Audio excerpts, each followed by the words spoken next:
Senhor, no início deste dia, peço-te a paz e a sabedoria.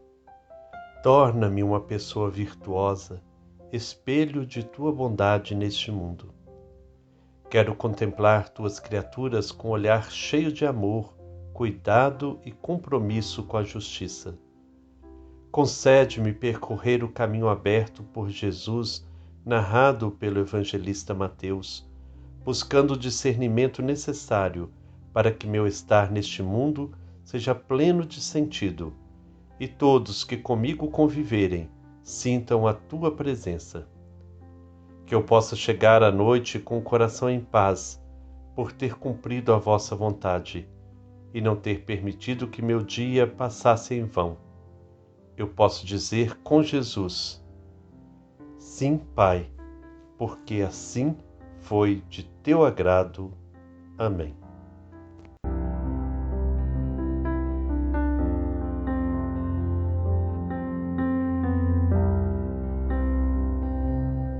Irmãos e irmãs, paz e bem, hoje dia 16 de novembro.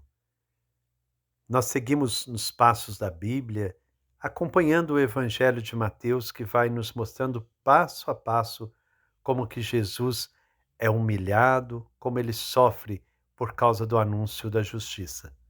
O texto bíblico que nós vamos refletir hoje está no capítulo 26, versículos 57 a 68.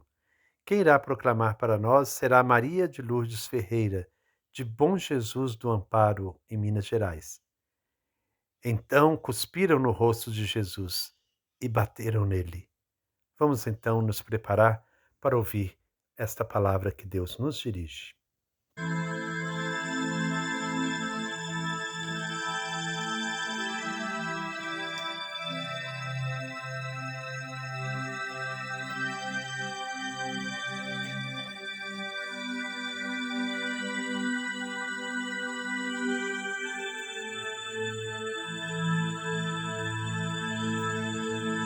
Então cuspiram no rosto de Jesus e bateram nele.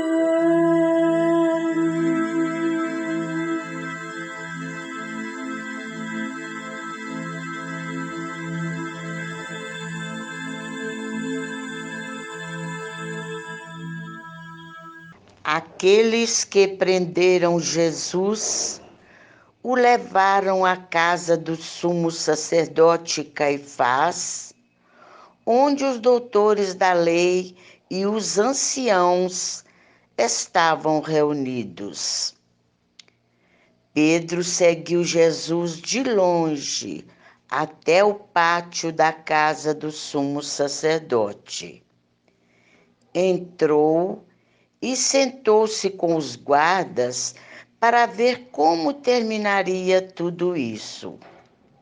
Ora, os chefes dos sacerdotes e todo o sinédrio procuravam algum falso testemunho contra Jesus, a fim de o condenarem à morte.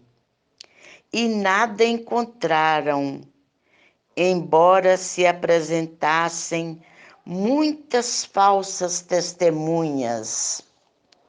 Por fim, se apresentaram 2 testemunhas e afirmaram: esse homem declarou: posso destruir o templo de Deus e construí-lo de novo em 3 dias.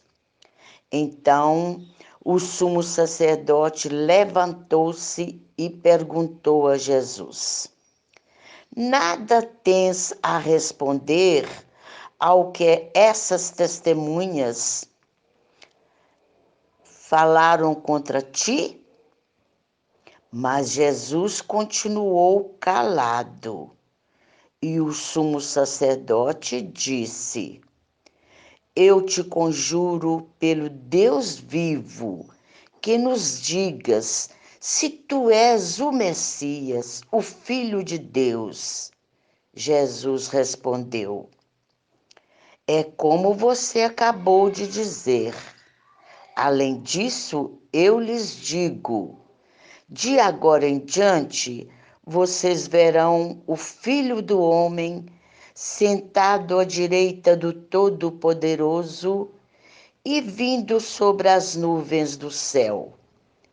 Então o sumo sacerdote rasgou as próprias vestes e disse: blasfemou. Que necessidade temos ainda de testemunhas? Pois agora mesmo vocês ouviram a blasfêmia. O que vocês acham? Responderam: é réu de morte. Então cuspiram no rosto de Jesus e o esbofetearam. Outros lhe deram bordoadas, dizendo: faze-nos uma profecia, Messias. Quem foi que te bateu? Diante da autoridade religiosa, aqui representada pelo sumo sacerdote, da autoridade civil, representada pelos anciãos, e da autoridade intelectual, os doutores da lei, desenvolve-se o julgamento de Jesus, que é uma verdadeira palhaçada. Ninguém tem uma acusação séria e convincente. Teriam muitas, talvez, mas todas elas poderiam condenar a eles, e não a Jesus. Até que aparecem duas testemunhas com depoimento. Esse homem declarou: posso destruir o templo de Deus e construí-lo de novo em 3 dias. Ora, não encontramos isso no Evangelho de Mateus, mas no de João, e de forma diferente. Destruam esse templo, assim diz Jesus para eles. Aqui Jesus está falando contra as autoridades e as acusa de elas estarem pervertendo e destruindo a relação entre Deus e os homens. Mas as autoridades levam a sério a acusação, pois sabiam que só o Messias poderia fazer o que Jesus pretendia. Jesus não se afirma Messias, mas não recusa o que afirmaram, e acrescenta que ele é o Filho do Homem, a misteriosa personagem do livro de Daniel, no capítulo 7, versículo 13, queria fazer o julgamento e implantar o reino de Deus. Ou seja, de réu ele passa a juiz para condenar todos aqueles que condenam a justiça. E quando o sumo sacerdote rasga as vestes, ele está declarando a ruptura definitiva entre o projeto da justiça e os mantenedores da injustiça. Assim se dá o início do processo de Jesus.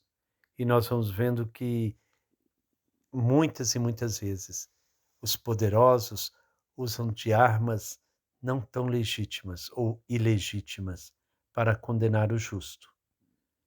Quantos julgamentos são manipulados, quantos julgamentos que não trazem nenhum fundamento, e assim se condena o justo, porque o justo incomodou o poder, incomodou o status que os poderosos ocupam.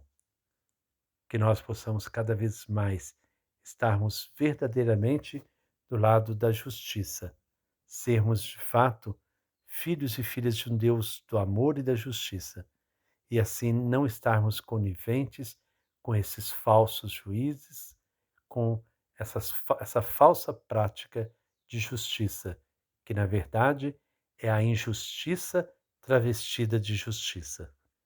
Que Deus nos dê então a graça de estarmos sempre do lado da justiça de Deus. Eliane, Farinhada, então, com vocês. Olá, Frei Gilberto, bom dia, Farinhada. Bom dia a você, querido irmão, querida irmã, que nos acompanha nessa manhã de oração e reflexão. Paz e bem. Jesus é preso e conduzido à casa do sumo sacerdote Caifás. Diz o texto que lá nessa casa estavam também os doutores da lei e os anciãos. Aqui fica explícita a armação entre o poder religioso e político da época para tirar Jesus do caminho. Havia muita irregularidade nesse julgamento. A narração do Evangelho de Marcos e também de Lucas deixa subentendido que Jesus foi conduzido de madrugada à casa de Caifás para o interrogatório. Isso era proibido por lei. E aí a gente começa a refletir. Hoje, quantos projetos são também discutidos e votados nas madrugadas, quando todo o povo ainda está dormindo? Há também, Farinhada, uma outra irregularidade gravíssima apresentada nesse texto.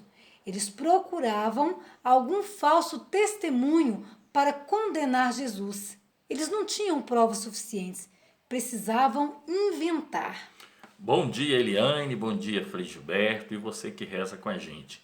O que vemos é que todo opressor tem medo de perder o controle e a situação e o poder. A tática é sempre burlar a lei e, se preciso, usar a força para reprimir e manter a ordem. Quantas pessoas também hoje, Eliane, são presas injustamente? Quantos foram e continuam sendo assassinados por defenderem causas do direito do povo? Será que ainda existe situação de atrelamento entre o poder religioso e o poder político para levar vantagem? E aí eu chamo a nossa comunidade aqui, a gente pensar junto enquanto igreja, para a gente definir qual lado nós estamos, quais projetos defendemos, os de interesse dos grandes ou de interesse dos pequenos. Nós estamos diante do projeto de vida que é Jesus e o projeto de morte que é esse de Herodes e da sua turma aí e dos fariseus. Diante de ti ponho a vida e ponho a morte, mas tem que saber escolher. Se escolhes matar, também morrerás. Se deixas viver, também viverás. Então viva e deixa viver.